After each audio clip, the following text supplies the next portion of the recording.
Tudo bem, pessoal?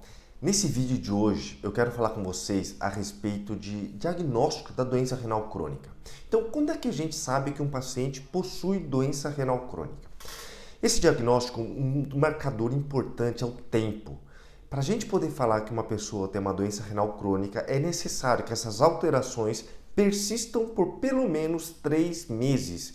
Então, há uma alteração da função renal ou alteração dos exames laboratoriais precisam persistir por 3 meses. Então, a gente faz um exame inicial, em 3 meses a gente repete esse exame e se continuar com essa alteração, então a gente pode dizer que ele tem uma doença renal crônica. E o principal principal marcador nosso é a creatinina. Quando a gente utiliza a creatinina numa fórmula, que é a fórmula CKD-EPI, a gente consegue saber quanto de função renal esse paciente tem. E toda vez que quando coloca nessa fórmula e tiver uma função menor do que 60%, menor do que 60 ml por minuto por 1,73 metro quadrado, 3 meses, 90 dias e tiver uma função menor do que 60%, esse paciente tem uma doença renal crônica. Fora a função renal, fora a porcentagem, é possível que uma pessoa tenha uma 90% de função renal e tenha doença renal crônica. Aí entram as outras características, as outras definições, que são alteração no exame de urina, por exemplo, um paciente que perde proteína na urina de modo persistente, uma perda maior do que 30 miligramas por grama de albumina na amostra isolada, dividido pela creatinina urinária. Então, é um exame que faz uma relação de albumina sobre creatinina urinária numa amostra isolada de urina e maior do que 30 miligramas por grama, ele tem uma alteração de perda de proteína. Isso é um sinal de que o rim está tendo lesão. Então, persiste por mais do que 3 meses com perda de proteína, ele pode ter então, um diagnóstico de doença renal crônica, mesmo com uma função maior do que 60%. Outras alterações além da perda de proteína, perda de sangue, aquele paciente que tem sangue na urina, que é de causa renal. Então, estamos excluindo causas como cálculo renal, um câncer de bexiga, uma infecção urinária causando a perda de sangue. A gente diagnostica com uma causa renal, glomerular de sangue na urina, maior que 3 meses, também teria um diagnóstico de doença renal crônica. Paciente que tem lesões tubulares com alterações de sódio, potássio, acidez, perda de bicarbonato na urina, perda de fósforo na urina, essas alterações eletrolíticas persistentes também poderiam entrar no diagnóstico de doença renal crônica. Paciente com alteração histológica, aquele paciente que fez uma biópsia renal por algum motivo e na biópsia renal já foi evidenciado alteração dos glomérulos, sinais de esclerose, cicatriz no rim, mesmo com uma função renal, uma creatinina totalmente normal, se já tem uma alteração histológica, ele também já poderia entrar como diagnóstico de doença renal crônica. Paciente que tem uma alteração nos exames de imagem, por exemplo, rins policísticos, entraria no diagnóstico de doença renal crônica independente da função. Paciente que tem um tumor renal e tirou parte desse tumor, fez uma nefrectomia parcial ou uma retirada total do rim, uma nefrectomia total, também entra com o diagnóstico de doença renal crônica. Pacientes que têm malformações como um rim apenas, nasceu apenas com rim em ferradura, também entram nesse diagnóstico. Pacientes transplantados renais, então mesmo que você faça um transplante e a função renal fique normal, uma creatinina baixíssima, você sempre vai ser considerado como um paciente com doença renal crônica. Então a definição engloba isso.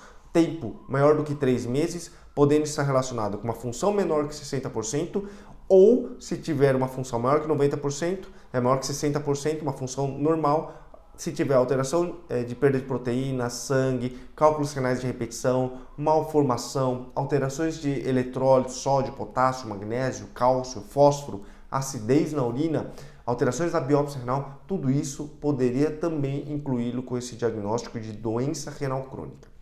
Dentre o diagnóstico de doença renal crônica, então você vê que a gente coloca todo mundo no mesmo saco, no mesmo balaio de doença renal crônica, mas existem sinais de gravidade dentre os renais. E a gente classifica a doença renal crônica em 5 estágios. Estágio 1, aquela pessoa que tem uma função maior que 90%.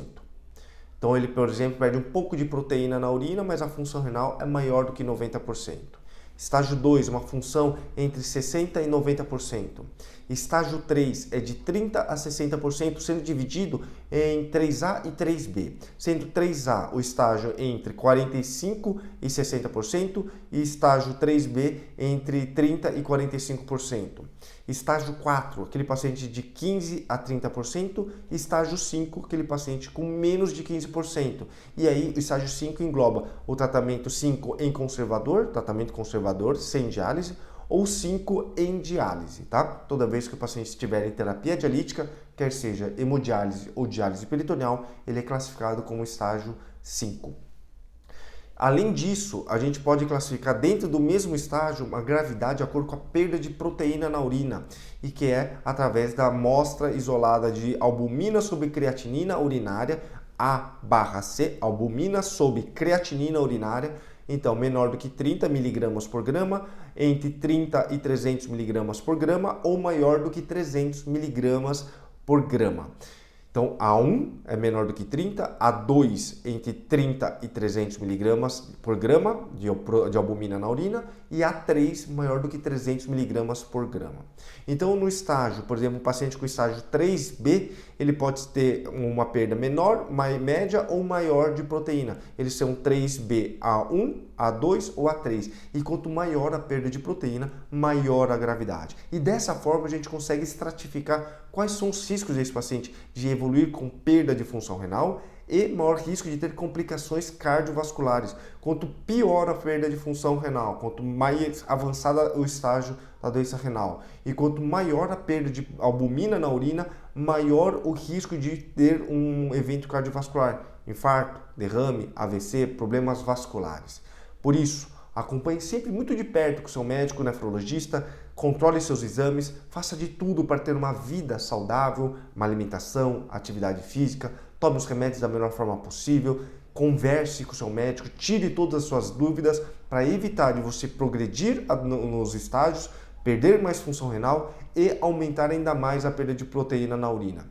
Isso é o mais importante. Faça de tudo para ter uma função melhor possível e sempre acompanhe de perto com o seu médico nefrologista.